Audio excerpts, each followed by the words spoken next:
দর্শক, রাজধানীর শিশু হাসপাতালে সংক্রামক ব্যাধি হাম নিয়ে কথা বলছেন স্বাস্থ্য ও পরিবার কল্যাণ মন্ত্রী সরদার মোহাম্মদ শওকত হোসেন। আমরা সরাসরি সেখানে চলে যাচ্ছি।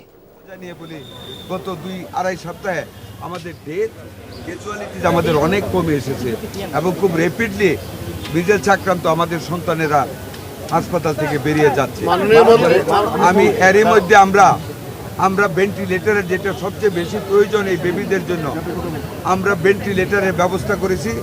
শিশু হাসপাতাল আজকে আমরা উন্নত মানের 2টা ভেন্টিলেটার দিয়েছি।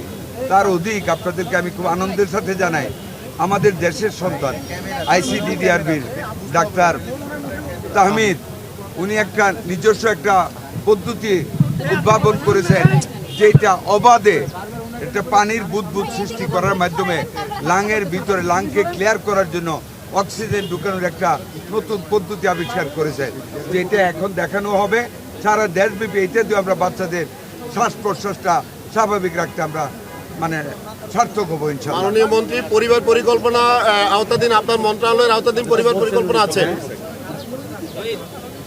ওইটাই তো বললাম, ইমিউনিটি গ্যাপটার কারণে যদি টিকাটা কন্টিনিউ করতো মিজেলসের, তাইলে কিন্তু এটা হতো না।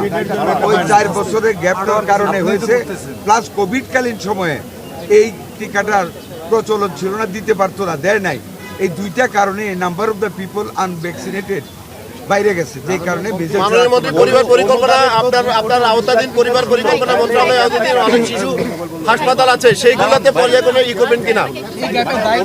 সেখানে অসংখ্য বিগত সরকার, এটা তো আমরা দায়ী না, বিগত সরকার।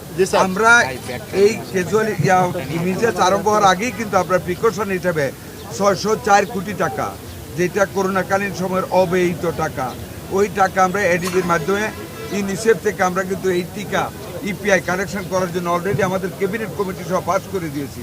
গতকাল আমরা মিটিং করেছি, 40-45 দিন সময় লাগবে আমরা এই ভ্যাকসিন। পরিবার পরিকল্পনা মিনওয়াইল একটা থেকে আরেকটা যায় না। মিনওয়াইল আমরা গ্যাভির কাছ থেকে তাদের যে নিজস্ব স্টক আমরা হাওলাত নিয়েছি গতকাল, এইটা দিয়ে আমরা আগামী রবিবার থেকে সারা বাংলাদেশে আমরা ভ্যাকসিন চালু করতেছি।